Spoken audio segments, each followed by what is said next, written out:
You're listening to Real Talk All Sport on Spotify, YouTube as well. You can find us on Instagram, which is Real Talk All Sport Podcast, and TikTok and Facebook too as well. YouTube as well. Mr. B Productions -WAL. I've got it. That ain't one. Nathan Blake, how are we doing? Dad, I'm doing well, mate. I'm doing well. A little tired at the nice event last night with the Torvain Invest people. Lovely meal up at the gate. Nice. Some great speakers. Met some really lovely people. Some intelligent thinkers, forward thinkers. So, yeah. So you've had a busy week. Well, it was my birthday, and it was. Yes, I know you're going to mention it. Yeah.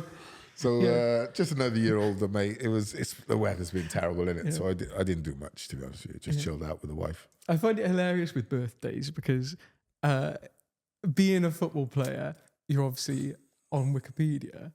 So your birthday, the amount of the world knows. I got more texts about your birthday than I did for my own because the amount of people like, oh, it's Nathan Blake's birthday. I'm like, yeah. I know. Yeah, it's a nice thought, though, isn't it? It's the thought that counts. So we look in straight into sport. There's loads that have been going on in sport recently. We've been chatting, like we say, there's kind of been the good, the bad. Like it's been literally like the good, bad, and ugly, isn't it? It's been. I don't know. It's getting a bit. I think it's because it's becoming towards the end of the season. It's crunch time. And yeah, every point, every decision matters so much. So I think it's everyone's on. Tender hooks at the moment. And we're going there. Referees. I know. Do we need to? I know, yeah. I was like, you sure, Nate? Listen. Like the Michael Oliver thing. Listen, I think he would accept that it was a poor decision. Right, the Skelly sending off. I think he would admit that. But then I don't understand like this sort of VAR sort of not getting involved or agreeing. It's like, what's the point if you're not good? Because friends of mine were like, you can tell like VAR and the referee, because they're all mates, because you see it, right? Dermot comes on TV and he never, even when there's a blatant mistake, they never sort of admit. It has to be like night and day mistake for them to say, to go against one another. And there lies the problem, right? You've got to be impartial. You can't be in the VAR thinking, oh, like he's a top referee, Michael Oliver, and he's a friend of mine, and you know, if I go against his decision, is he then going to come against me on the like? What are you talking about? Like, it's a game of football. It matters a lot to a lot of people. We know, but if you've brought in VAR, like we shouldn't be having these conversations still, should we? No. Right? Or we shouldn't be having the conversations as frequently as we do. Yeah, you can't be. You can't be saying to people, oh, you know, he's my mate, so I wasn't going to go against him. It's a mistake. He hasn't done it on purpose, has he? Yeah, and it's so hard when you're talking about like them being all together. You can try and be as impartial as you can, but if you have the same occupation as other people, you will mix in the same circles. You will understand personalities. You're probably like some people more than others. Absolutely, as we do. Like this is similar to. If you're a footballer, there's going to be certain players that you know if you're going to put a certain ball in, you're going to trust they're going to get there, or they're going to understand the way you're thinking because you spend so much time with them. Or I speak to your dad because he understands my jokes and you don't. What, when talking about Mr. Nice, when talking about what's the other one? Steve Austin, I thought you meant Stone Cold. Yeah. You thought I meant Stone Cold Steve Austin. Why? I had to get your dad to explain the joke to you. But anyway, I also digress. It was also funny when you talking about referees and just kind of like what's going on at the moment. Because I was having a look. Have you seen with the Premier League when they're talking about the rules and the high foot challenge? So they basically outlining, right, these are the strict categories that result in a high foot challenge. And the picture that goes with it is a picture of Jeremy Doku fly kicking someone. In the actual game, that wasn't given as a foul. Just like, you couldn't write it, could you? Yeah. couldn't make it up. Yeah. And so they I'm not a VAR fan. I've said before. You've never been. And not because I don't like VAR. I just it's subjective, right? You're not going to get an objective point of view unless you're going to go and say, right, in a computer makes a decision. And even then, someone's going to have to feed the information to the computer. What is a foul and what's not? What is purposely done? What is not purposely done? You know, there's the professional foul, as they call it. You know, is that worse than? There's so many connotations to it. So for me, I would just you've got to accept sometimes there's human error in it. Yeah. Because we still got a game with now technology involved, as in VAR. That's still the same as it was before you had VAR. Yeah. We just put another layer on it. And ask a good question with VAR and with offsides, because I find that one a bit baffling in terms of what's offside and what's not. Am I being stupid here in thinking VAR with offside? VAR could be so much easier if rather than doing body parts, they just did your toes. Your feet, Your feet, because that must be easier because you're not worrying about air. It's literally linear in terms of the technology that needs to be done. And you know what?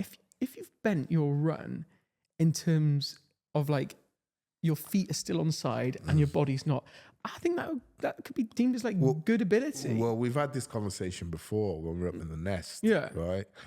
And we said then, if you think about it, as a striker, you're taught when you run out of think of an athlete running out of the blocks. Yeah. Or when you all do some fitness, when you're in school and you line up for the 80-yard or 100-yard dash, your starting position, you're always forward, leaning over your feet by about probably body length, by about half a yard. Yeah. So your natural running position is to take off leaning forward, right? As a striker, they say bend your run, right? So also you can bend your sort of body, like in rugby, you can arch your back to make sure someone don't grab you. In football, if you're bending your run, you're automatically your body is going to be further forward than your feet. So it should be, for me, it's always just go on feet, everyone's feet. That's the mark of offside, onside. Yeah. If you're making a run and your head is further forward than your feet, you don't run upright. If you run upright, people will be laughing their heads off, wouldn't they? You don't run straight up, straight back. Yeah. You know, you automatically is to lean forward a bit. Yeah, with almost in every sport, it's you point your body in the direction you're going, then your feet follow. Yeah. Otherwise, that's just natural. Otherwise, you go. Yeah. And it'd be pretty painful. So I'm not a fan of VAR because, like I said, I just think it's just another level of bureaucracy, really, on something that, I've always said it's the perfect game made up of imperfections, right? You're never going to get it 100%. I don't care who you are, what you're doing, what technology you got, how many people. Problem is, there'll be people, if you've got technology, will disagree with what the technology says, right? And we're more intelligent than technology. We create the technology to tell us what's good and what's bad, or what's on and what's off, or what's a foul and what's not. For me, I just think you'd probably be better just... You're not going to remove it altogether. No. They're not going to do that now. No, it's too far gone. You're now going to get, the next 3 or 4 or 5 years, there'll be a call for now, the VAR to adjust again, right? Whether that's independent people in there who don't know the referee, don't see the referee or whatever, but there's going to have to be a change to it for me. So let's talk about Wrexham. Let's talk about Wrexham, indeed. Wrexham, 3rd in League One. Yeah. So in the playoffs at the moment. In front of them, we have Birmingham, who they're going to go up. Big club, yeah. They've spent so much money. They are also a huge club, and they've got history of being in the Championship. And they've got history of sacking their manager at the wrong time and getting relegated. Yeah. And Wickham as well. Which is great story. Which is great to see. Wickham Wanderers, my mate Stevie Brown won't let you down. He's the captain them. Nice. And so they're first, second. Behind them are Welsh reps. Yeah. Wrexham. Yeah. It's really close between 4th and 9th. It's a great league win this year. Yeah. Yeah. It's really close. Do you know why I really want Wrexham to go up? Because I used to love the Wrexham Cardiff derby. And I would love to see. What were they like? They were as good as the Cardiff Swansea derbies. They were brilliant. And Wrexham, I would say, probably used to have a bigger crowd, especially when you used to go up there. Because I'm talking like the 3rd division, like, you know, 4th division, 3rd division. We played them. And I remember once Wrexham and Cardiff were both going for promotion. I think that might have been the 93 season. And we had to go up there and play them. And I think it was like 6 games to go, something like that. So it was really important. It was like a 6-pointer. And I just love those derbies. You know what I mean? Cardiff, Swansea derby. So imagine you've got Cardiff, Swansea and Wrexham all in the same. I'm just thinking selfishly from a Welsh perspective, right? So from a Welsh perspective, those 3 in the Championship. That is fun. Regardless of playing each other, it's like, okay, Welsh football is got his act in a decent place. Couldn't you kick on? But for the derby matches, imagine, man, they're back. It feels like, I don't know if you felt this, but when Cardiff played Swansea early, and I don't know if we're just saying that because transparency, I am a Cardiff fan. I know you liked Tottenham growing up, but but just kill me on TV. Yeah, no. Do you know what? I'll bleep that bit out. No. Just see you sat there with your head down. Sorry. But it felt really like more of a derby in that game. I felt. I don't know if you felt that the same, but. In which game now? The Cardiff Swansea that's just been 3-0. Oh, yeah, because Cardiff won, you're saying that. No, I might be that I'm saying that. But it felt... Second half did. There was a few little scraps, and then at the end, there was a lot of grit. That's what I want. Yeah. And we said about it before. We'd want Joe Wells to have that little bit of that, and he did. He does. Yeah. He's set the tone. I want scraps in a derby. I want someone to pushing go and head on. shoving. I don't like. We saw like a few years ago with Callum Robinson. Like he got a red card for like chucking the ball at Ben Cabango's face, but that was so light and so like misjudged. You want like head to head. Yeah, was that a headbutt? Oh, he's gone down. That's what you're. Not that we're condoning violence, but I know what you mean. You want the on the edge. You want aggression. You did. As a fan, well, you can't remove aggression out of football. Like I love the fact that like. The centre back for Swansea, Darling, tries to become a villain. I love it, and I love to like hate him. I wanted to make a point about Harry Darling. Yeah. Do you know the goal that Robinson scored? Have we spoke about this? No, we haven't yet. So the goal that Robinson scores when he turns and hits on the volley, I think it's his first one. Yeah, on his left foot. I would say 99% of the people missed what they thought Darling was just didn't go with his man sort of thing. I think Darling thinks he's going to shoot to the near post. Okay. And I think Robinson thinks I'm so far away as a striker, I'm so far away beyond the near post, I can really like almost hook this back across my own body and it should go on target. And I think Darling is thinking nonchalantly, I'll just step in here, read it and block it.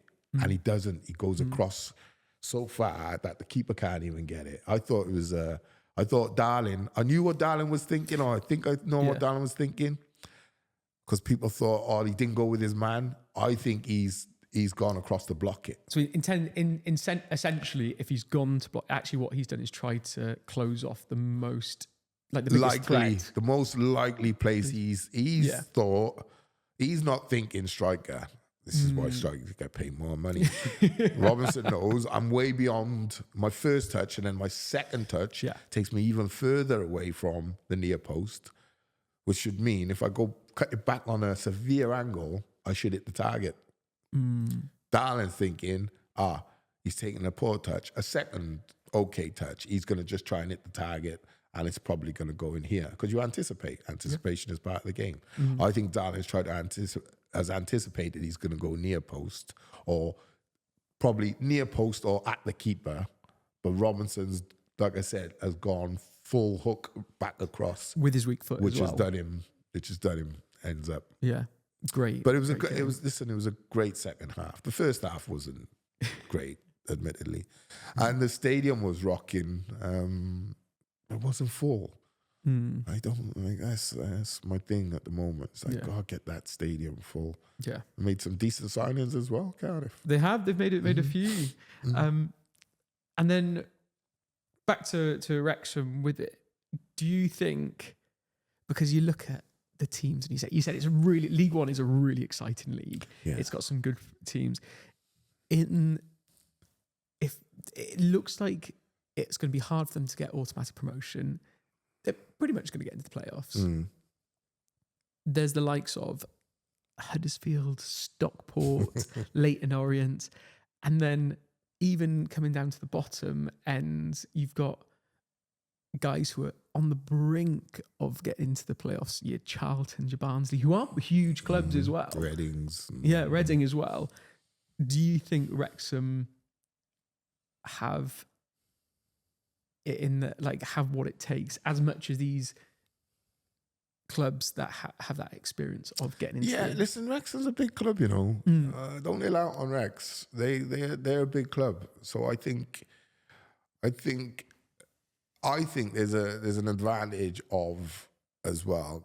You've got that core network of players who've been together for a while, and I know they've had a few changes, and you need to, and they've brought some players in. I think they spent about £2 million, something like that. But they've done well, right? You've got to take into account you're sort of on a high because of a promotion, and now you're in amongst the promotion. So you've been there, done it. You know how to hold your nerve. Yeah. Your manager really knows how to hold his nerve and keep like a steady ship. Ex-player, been there, done it. So for me, I always said, don't hang trophies around anyone's neck I heard pundits say in October, it's almost a done deal. It's listen, you can get to January, February, hit the brick wall, everyone gets tired at the same time, or 5 or 6 players or your strikers start missing chances. Like Man City, who'd have thought they'd lose 8, 9 games, 10 games, right? All of a sudden, something kicks in and it goes against you rather than this thing they've had by scoring late goals and equalising or getting a winner. Well, last night, they didn't get that equaliser, right? And then all of a sudden, the next game, you don't get that equaliser. And then all of a sudden, right? And then you start thinking, oh my God, we're down, we're losing it. It's all in the psyche. But I just don't hang trophies around people's neck too early. I think, when they were top or second, people were thinking, oh, it's a done deal. It's not a done deal. No one's going to give you that title. You're going to have to go and win it.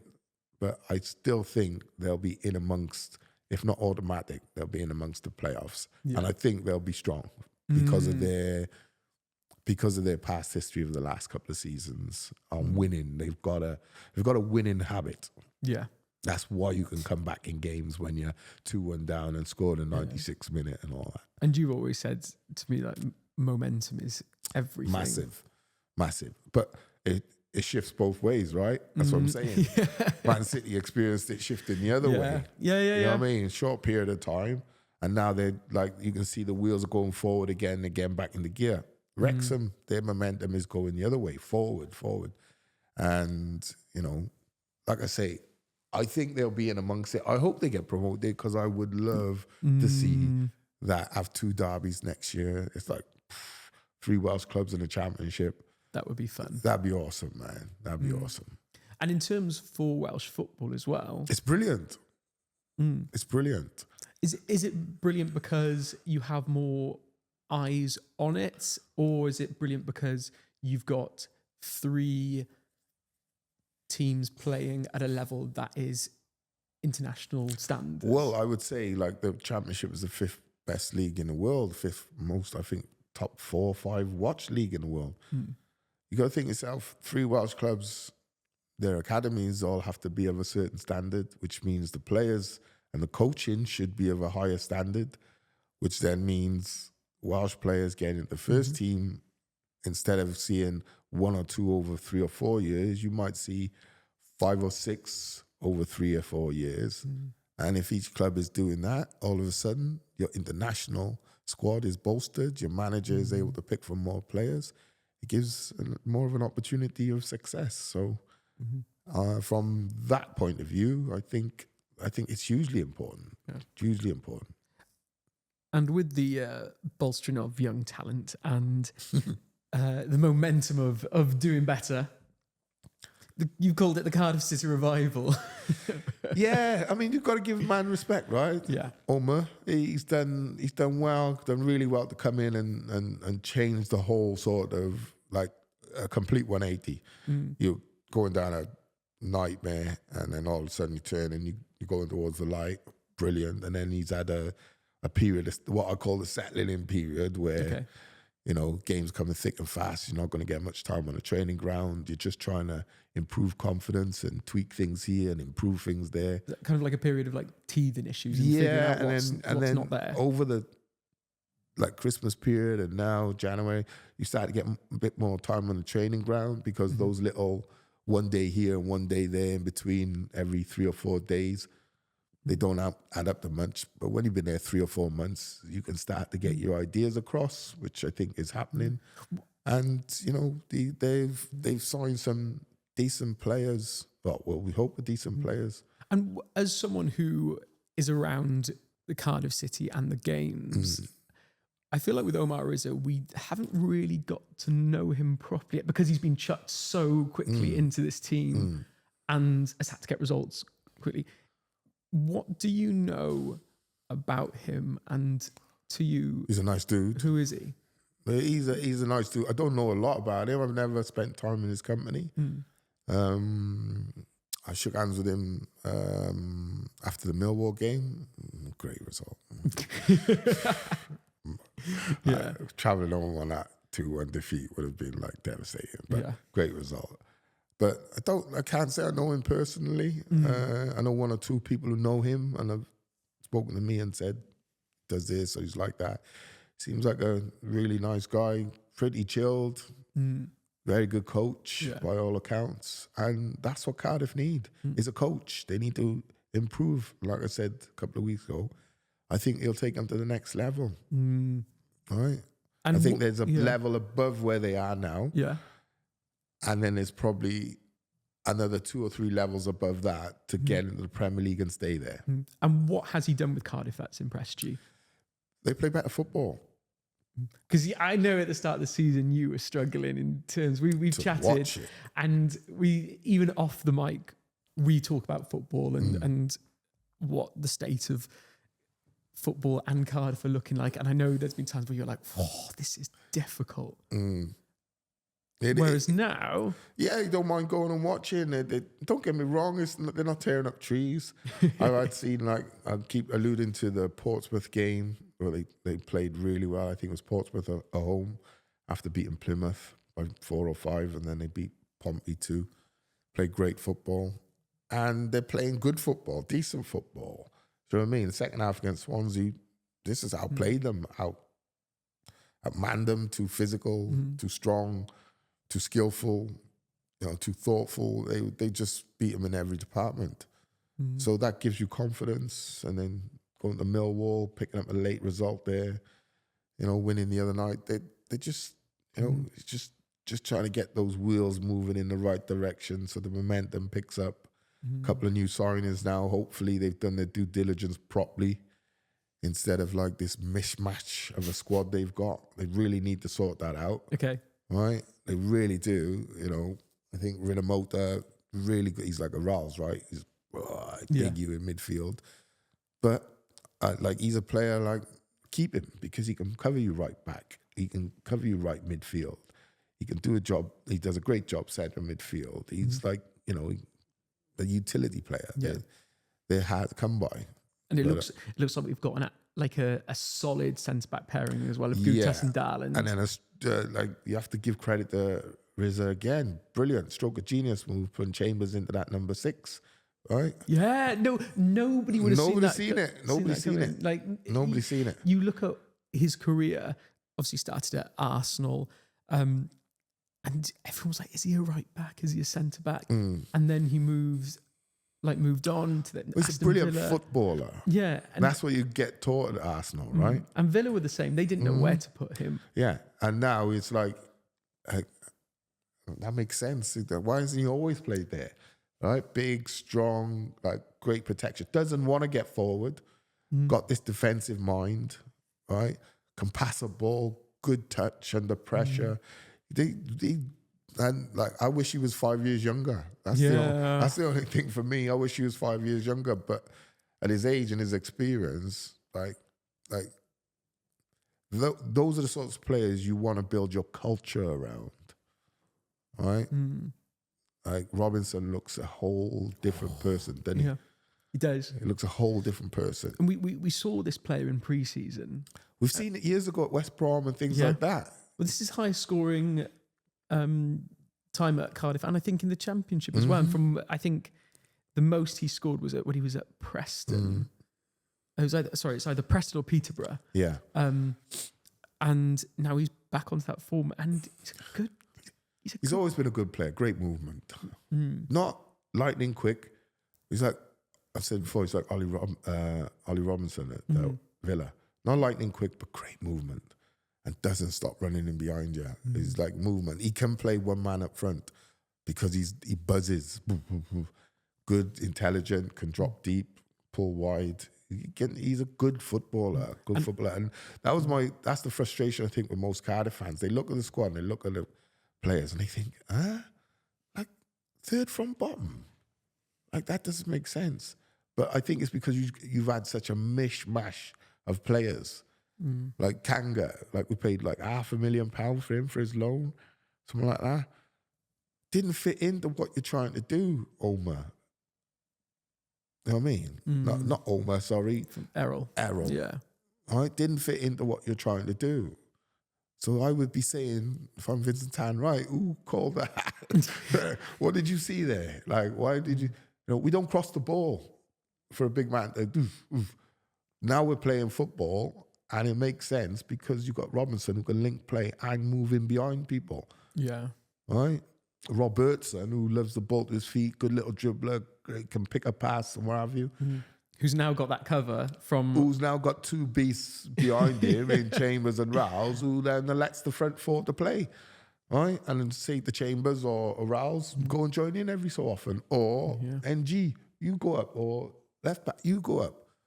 Right, so the balance is so much better. I think he deserves huge credit. Omar Riza, in so little time to create an identity, which as fans as well, there's stuff as fans we don't understand that coaches and pundits do.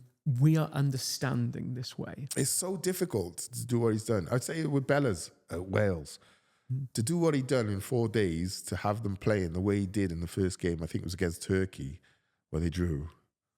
It was unreal, mate. Honestly. And then to continue that form, I think a lot of people have been expecting or waiting for Wales to lose so they can say, they won't take it as, okay, you've lost a game. They'll want to then use that as the stick to beat Craig with. And I'm like, well, he's undefeated so far, which is incredible. Yeah. He's broken records already. You know what I mean? And he's done it all on 4 days' notice, by the way. Come on, man. And also, you shouldn't be like trying to hamstring people like that. You should be, like Eddie Murphy said, stand your ass up and clap. Stand up and clap. And from that as well, you look He's number one. You look at the players then as well, which he's got in that team, and they're playing this style of football. There does seem to be, outside of Wales, a confidence in these players as well. Like you look at Ampadu at Leeds taking on that leadership role. Rodon looks really strong at Leeds and playing well. Dan James is doing that, and he's had a tough career. Also, you're looking at Connor Roberts is enjoying his time at Burnley. Ben Cabango is playing at Swansea, getting regular game time. If you look at the players Craig has to hand, probably 4 or 5 months ago, we were saying the problem is not many of them are playing first team football or they're injured. Now, when you look, they're all coming back off injury. They're all playing, they're all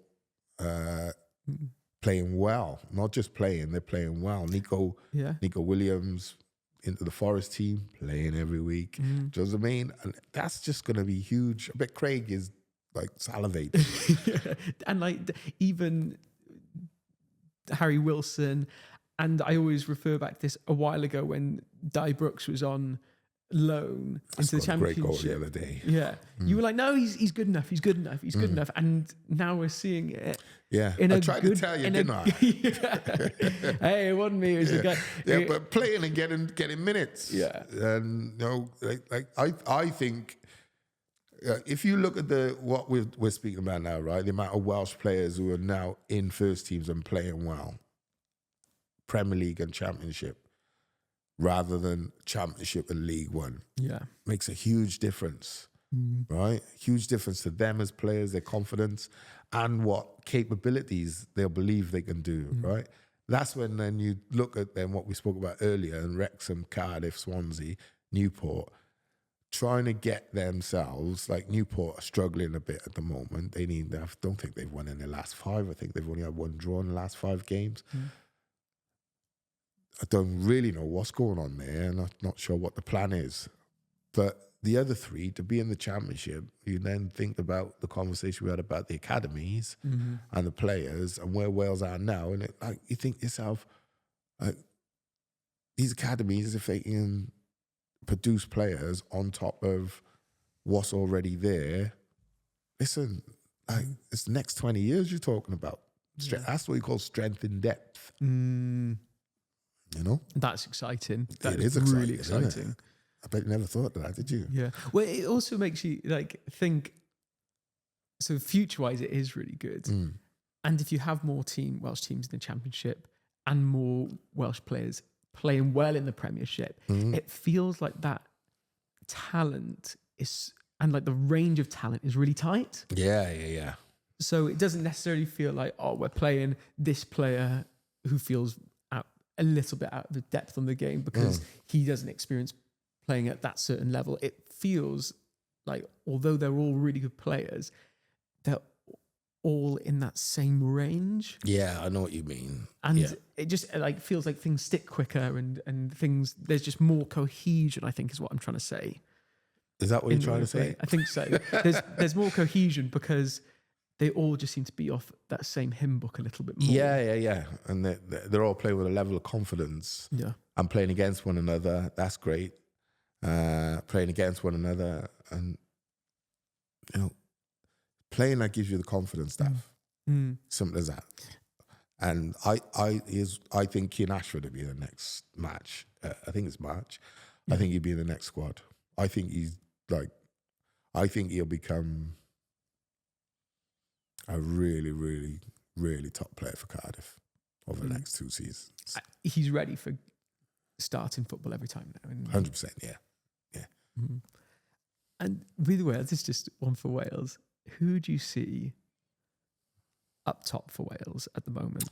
With what you're seeing at the moment, because we've got all these really good midfielders, we've got this kind of stability at the back as well.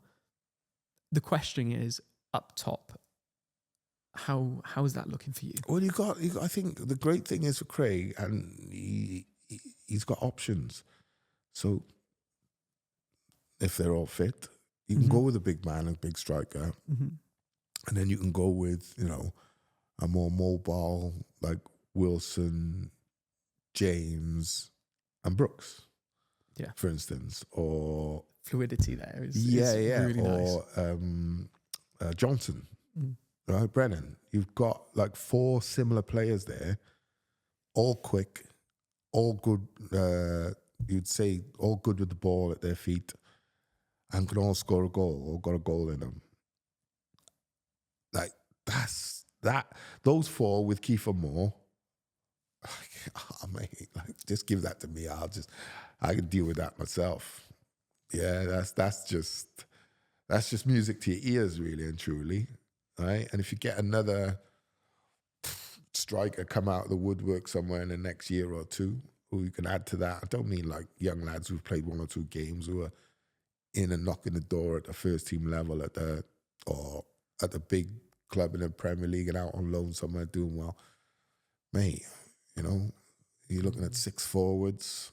Nice. Right? And the 5 forwards I mentioned were all playing and all in form and all scoring goals. Okay, big man's injured at the moment, but, you know, he's like a machine. He'll come back the same as he left. You know what I mean? He's one of them players. So for Wales and Craig, you know, future's bright, man. Future's red.